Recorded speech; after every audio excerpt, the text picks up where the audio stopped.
Assalamualaikum warahmatullahi wabarakatuh. Kali ini penulis ingin apa ya? Bahas ya. Sebenarnya eh, apa sih yang bikin berkendara nyaman dan apa aman ya.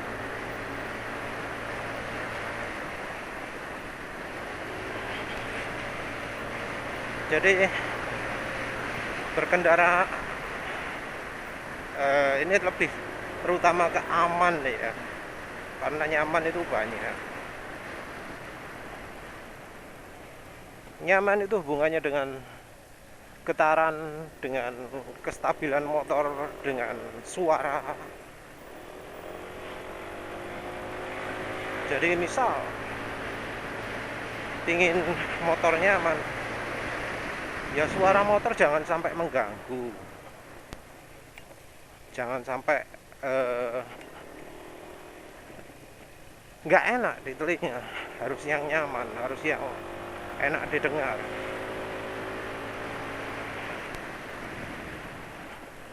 Nah, suara yang enak didengar ini biasanya eh, tidak melibatkan suara asak-asak, suara kelotak-kelotak gitu ya. Suara yang periodik. Suara yang nyaman itu adalah suara yang kalau eh, frekuensi, bukan volume ya, frekuensi itu berubah sesuai dengan RPM atau kecepatan.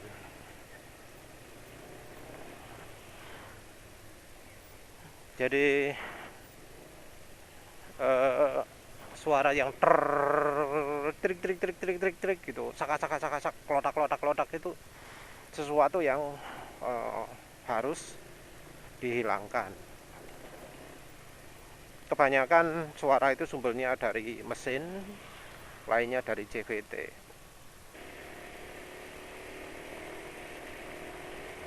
Kalau sumber suaranya dari CVT,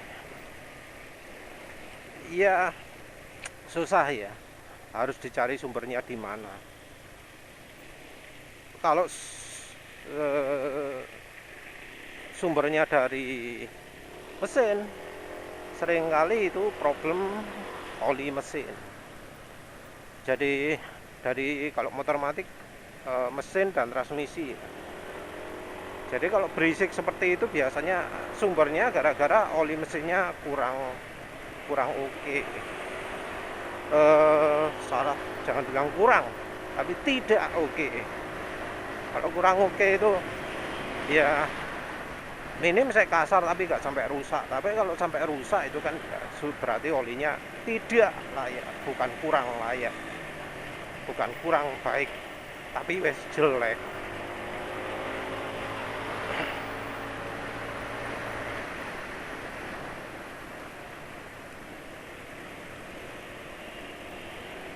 Terus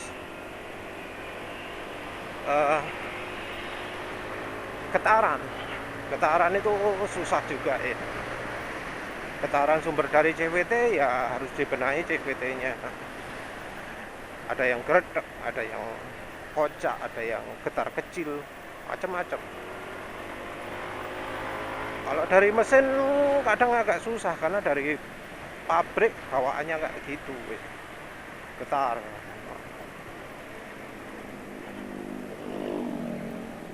Walau sebagian besar bisa dikurangi dengan oli, seperti ya motor penulis sekarang ini. Getar jadi minim sekali setelah pakai 50% minyak goreng. Walau olinya Prima XP, oli yang setelah penulis coba lagi kurang ideal ya. Oke sih, tapi kurang. Ngapa oke? Ya karena sampai sekarang masih halus. Ini berapa? 189 km. Setelah getaran apalagi ya. Oh ya, kalau suara knalpot itu ya mungkin selera ya. Ada yang suka suara aduk itu ya, ada yang suara bong bong bong bong bong bong bong bong, ada suara cak cak cak cak cak cak cak, ada. Iya, tergantung selera kalau itu ya.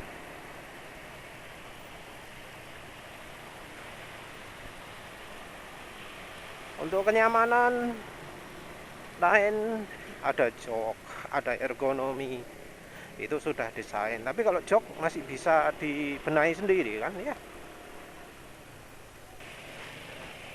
Nyaman itu biasanya orang ngomong jok, tapi ya suspensi penting juga. Dan yang biasanya lemah itu suspensi.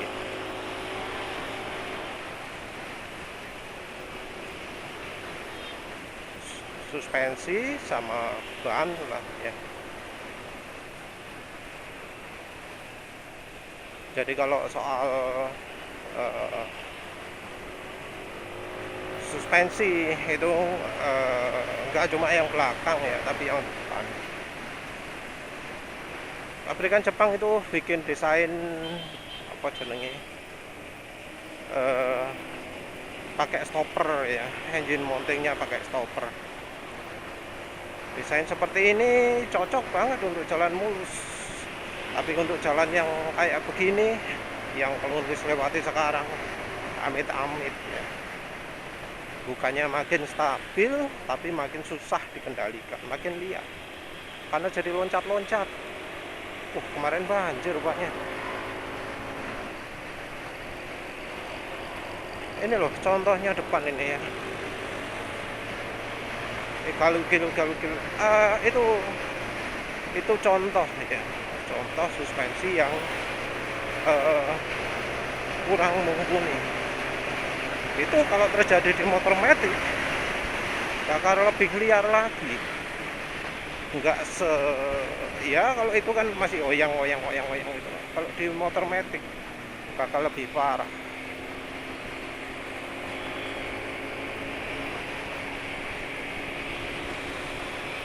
Yang harus dibenahi ya, pernya harus pas, shock breakernya harus pas.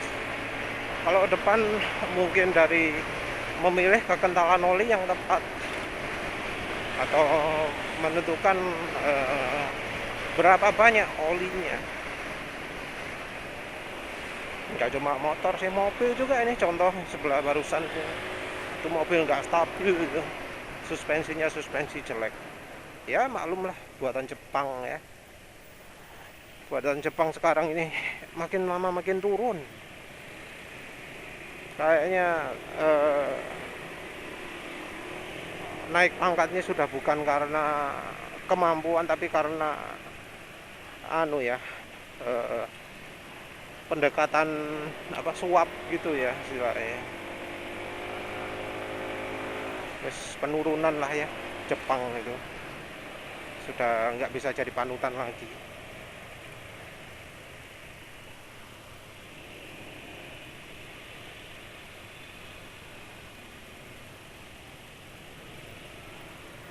Ya tradisi beda sana, budaya minum sake kan istilahnya ya.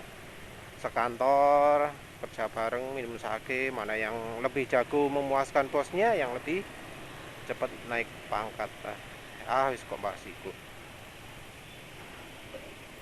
Suspensi depan itu, suspensi belakang ya jangan merek Jepang lah. Kalau yang suspensi depan itu entah mengapa ya, desainnya oke, mulai dari dulu sampai sekarang oke. Kalau yang belakang tuh loh, ketinggalan banget kayak teknologinya. Jadi kalau depan ini diayun ya, ditekan gitu masih ada hambatan. Kalau yang belakang sudah enggak, seringnya enggak. Jadi ditekan ya minim sekali hambatannya, baliknya yang kehambat banyak. Itu masalah itu. Kalau mau aman stabil dan lincah ya, yang belakang harus ganti. Ban juga pengaruh ya, ban juga pengaruh. Sekarang ini sayangnya ban itu pabrikan lebih milih yang asimetris ya, kembangannya selang-seling. Untuk jalan kering yang mulus oke, tapi untuk jalan ya macam kita ini yang apa, eh, motif permukaan jalannya amburadul, kurang tepat lah, nggak cocok.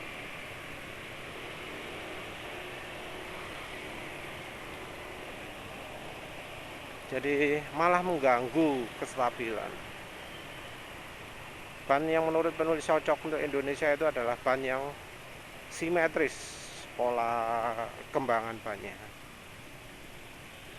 Memang jadi apa, muncul suara mengganggu ya. Suara kayak semacam gitulah, gitu dari ban. Tapi ya demi kestabilan penulis lebih pilih itu kalau ada, sayangnya enggak.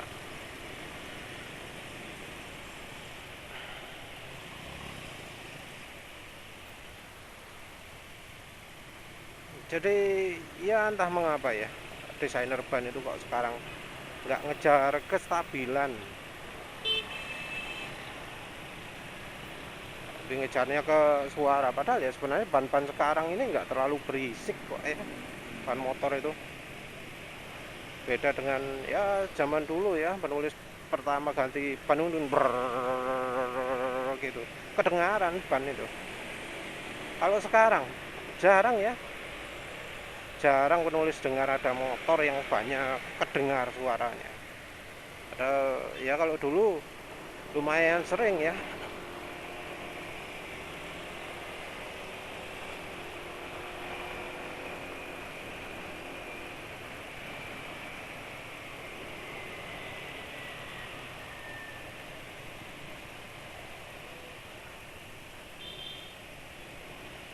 Pemilihan karet ya itu relatif lah.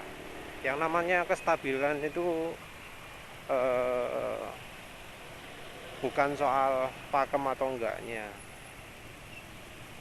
tapi konsistensi grip.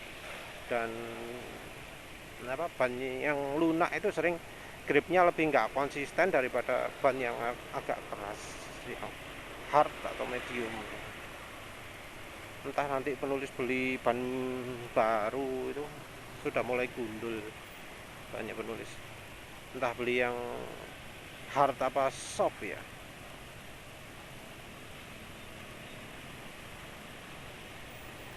Beli hard terus dapat yang ban kadaluarsa, wis soro.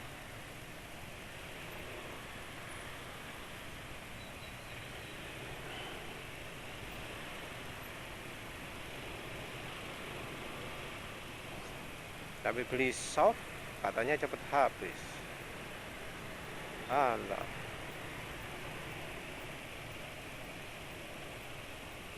Softnya Michelin juga kurang sip ya kalau lihat di MotoGP itu ceritanya.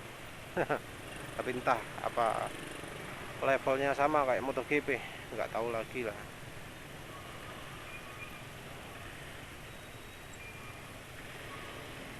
Apalagi dari sisi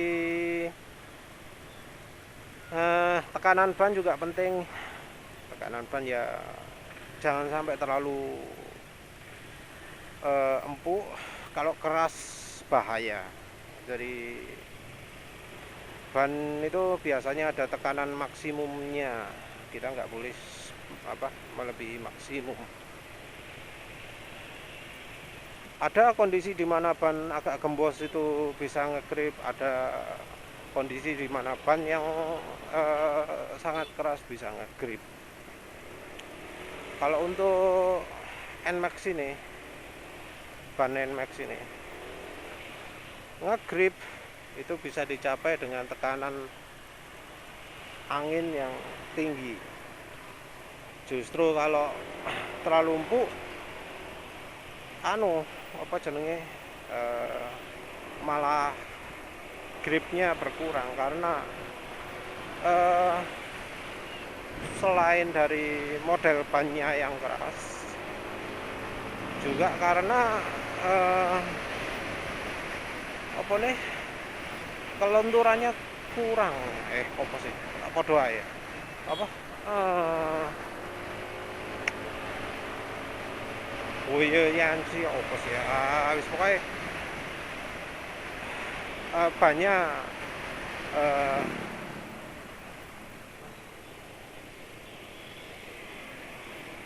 banyak nggak cocok lah wis pokoknya untuk disetel empuk gitu ya, karena disetel empuk pun nggak fleksibel banget, permukaannya nggak bisa menyesuaikan permukaan jalan karena ya kembangannya sidik banget. Kalau sekalian gundul gitu beda lagi. Kalau apa, gurat-guratannya kecil-kecil banyak itu beda lagi. Ini guratannya gede sidik, dibuat gembos malah membahayakan handling ya. Kenyamanan juga agak terlalu meningkat karena ya keras itu tadi. Terus kenapa lagi ya, kalau kemudi kayak NMAX ini nggak ada masalah yang kayak PCX yang setengnya disambung dengan karet ya. Jadi semua getaran disampaikan ke setang.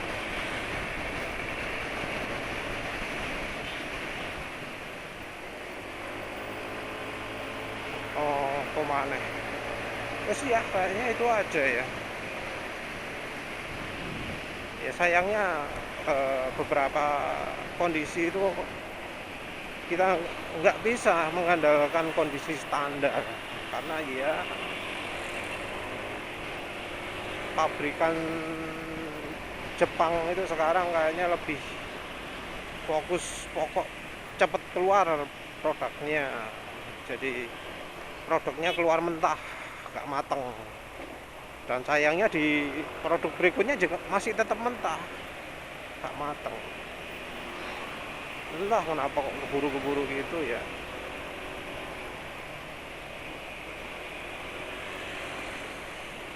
Entah mengapa kok anti banget dengan bocor produk, apa ada bocor produk gitu ya, sehingga inginnya cepet-cepet diproduksi.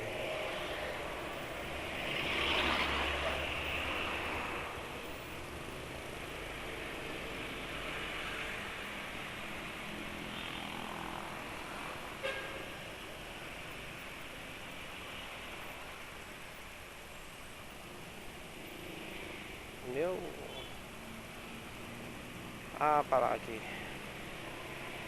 modifnya berarti apa aja, modif jok, modif mesin, mesinnya biar nggak geter ya, biar nggak bunyi. CVT juga modif suspensi belakang. Kalau suspensi depan seringnya nggak perlu, kecuali kalau pernya terlalu empuk ya. Apalagi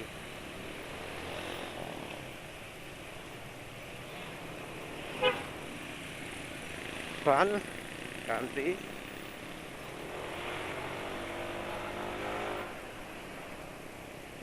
Oh iya, gaya mengemudi juga belajar ya. Jadi setiap motor itu punya karakter sendiri-sendiri. Jangan dianggap bahwa kalau motor itu harus selalu pakai counter steering, harus selalu pakai body steering. Enggak. Ada motor yang enaknya pakai body steering, ada motor yang enaknya pakai counter steering.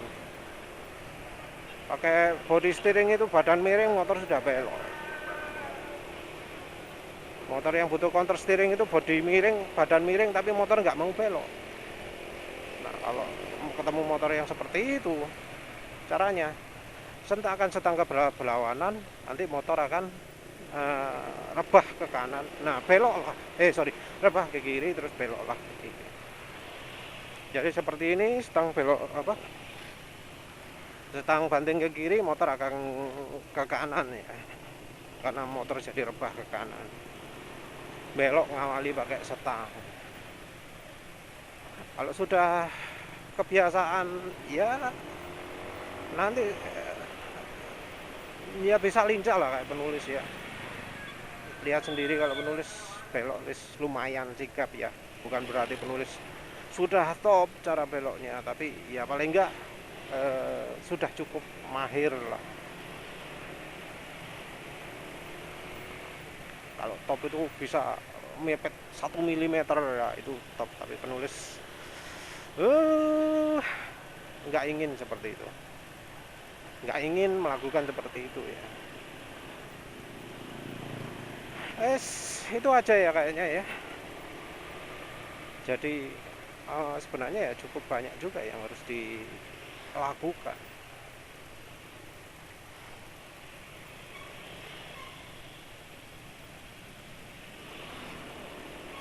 Kalau motor dibiarkan orisinil, sayangnya motor itu nggak bisa stabil, nyaman, enak, sayang. Kayak motor penulis ini yang masih lemah kan ban. Jadi kalau dipakai musim hujan gak wani banter karena motornya nggak stabil. Kalau jalannya basahnya agak banyak, motor jadi susah dikendalikan. Kalau kecepatan 80, wah bisa geser kiri kanan sendiri ya. Dinekatkan bisa, tapi ngeremnya susah. Jadi apa? Nggak bisa apa jadinya enak gitu ya. Oh iya, satu lagi yang perlu juga itu kalau motor terutama yang peleknya besar, style pelek. Kalau sekarang peleknya pelek casting semua ya, pelek racing. Tapi ya masih ada aja yang kadang itu jadi nggak center. Kalau sudah seperti itu ya mau nggak mau harus disetel pelek, harus dicoba diluruskan. Pengaruh cukup banyak loh ya. Pelek nggak center terhadap ya baik kenyamanan, kestabilan, atau keawetan komponen motor. Jadi kalau tahu motor itu nggak stabil gara-gara pelek, segera aja perbaiki lah. Nanti pasti bakal lebih murah daripada harus beli minim bearing, terus sering tambal ban.